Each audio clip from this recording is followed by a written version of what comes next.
जिल्ह्याच्या रामटेक प्रभू श्रीरामांच्या पदस्पर्शानं पावन झालेल्या रामनगरीमध्ये 5 एप्रिलला रामनवमी निमित्त भव्य सोहळ्याचे आयोजन करण्यात आले होते। परिसरात तथा दूरदूरून या सोहळ्याला भाविक भक्तगणांची हजेरी होती। एकंदरीत मोठ्या संख्येनं भाविकांच्या उपस्थितीत जय श्रीरामाच्या गजरामध्ये राम जन्मोत्सव साजरा करण्यात आला। सोमवारी पहाटेच्या सुमारास प्रभू श्रीरामांचा अभिषेक करण्यात आला। त्यानंतर रामजन्मविधीच्या सोहळ्याला सुरुवात झाली आणि नागपूर, देवलापार, रामटेक आणि इतर परिसरातून दिंड्या काढून मंदिरात परिसरात भजनी मंडळं, कीर्तनकार आदी मोठ्या प्रमाणानं उपस्थित होते। रामनामाच्या गजरात राममय होऊन जात असतात।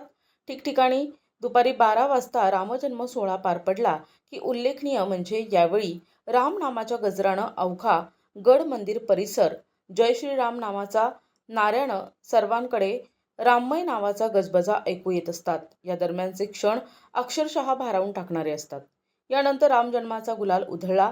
नंतर महाआरती होऊन रामभक्त रामरायाचे दर्शन आणि शेवटी भाविक भक्तांसाठी महाप्रसादाचे आयोजन करण्यात आले होते आणि राम जन्मोत्सवाच्या या सोहळ्याला MP, छत्तीसगड आणि महाराष्ट्रातून भाविक भक्तांची अलोट गर्दी पाहायला मिळाली। भोसला देवस्थान ट्रस्टतर्फे आणि रामटेक पोलीस स्टेशनकडून कडेकोट बंदोबस्त ठेवण्यात आला होता। तसेच रामटेक परिसरात सायंकाळी रामभक्तांनी रामटेक परिसरातून रामरायांची शोभायात्रा काढण्यात आली होती। में एक क्षेत्र अपना एक स्थान है राम जी का। यहाँ पे भरपूर लोग आते हैं। यहाँ पे बहुत सारे लोग आते हैं, छत्तीसगढ़, MP, देन उसके बाद महाराष्ट्र के मैक्सिमम लोग आते हैं।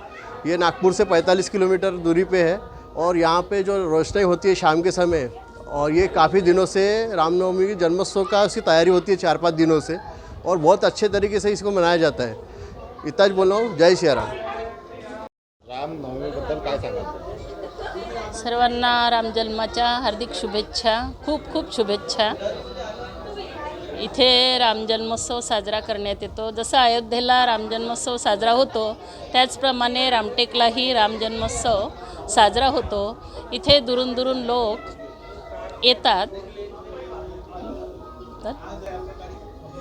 इथे रामटेकला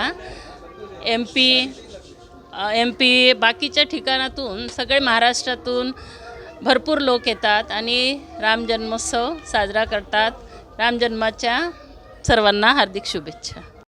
श्री क्षेत्र रामटेक येथे रामनवमी उत्सवाची सुरुवात गुढीपाडव्यापासून म्हणजे चैत्र प्रतिपदापासून सुरुवात झाली। या नवरात्राचं महत्त्व म्हणजे इथे 9 दिवस पद्धतीपूजा असते आणि त्याची सांगता ही 9 दिवसांच्या पद्धतीपूजेसोबत प्रधान पूजेने होत असते। आज रामनवमीनिमित्त पद्धतीपूजा तसेच प्रधान पूजा, ज्यामध्ये राम मंदिर, लक्ष्मण मंदिर, हनुमान मंदिर आणि गडमंदिर परिसरातील सगळे मंदिरांची पूजा करण्यात आली। ब्रह्ममुहूर्तार्थ म्हणजे ठीक 4 वाजता पद्धतीपूजेला सुरुवात झाली आणि 9 वाजता आरतीने श्री राम जन्मोत्सव आपण पद्धतीपूजेची सांगता केली। त्यानंतर रामरायाला नवीन वस्त्र येत असतात उत्सवानिमित्त। ती नवीन वस्त्र आणि पूर्ण शृंगार करून ठीक 12 वाजता गुलालाची उधळण करून श्री क्षेत्र रामटेक येथे जन्मोत्सव साजरा करण्यात आला। प्रतिनिधी अजय मेहरकुळे, NTV न्यूज मराठी, रामटेक, नागपूर।